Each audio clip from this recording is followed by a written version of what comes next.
हाज़रीन मोहतरम, ये पाकीज़गी और तहारत, इसकी 3 किस्में हैं।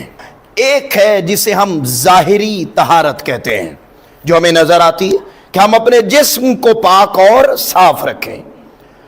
दूसरी तहारत जिसे हम बातनी तहारत, यानी अपने ख्यालात को पाक रखना, अपने दिल को पाक रखना, अपनी रूह को पाक और साफ रखना।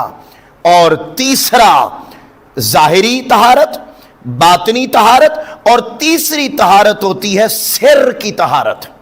अब ये सिर क्या है?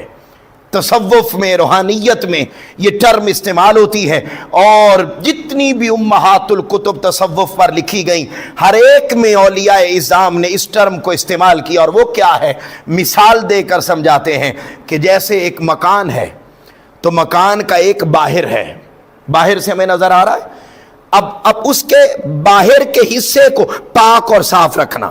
जैसे ये जिस्म है, इस जिस्म को जो नजर आ रहा है उसको पाक और साफ रखना। फिर फरमाया आप मकान के अंदर दाखिल हो गए, तो अंदर आप दाखिल होकर, सेहन में दाखिल होकर आपको कमरे नजर आते हैं। वो जो घर के अंदर आप दाखिल हुए, ये बातनी तहारत है।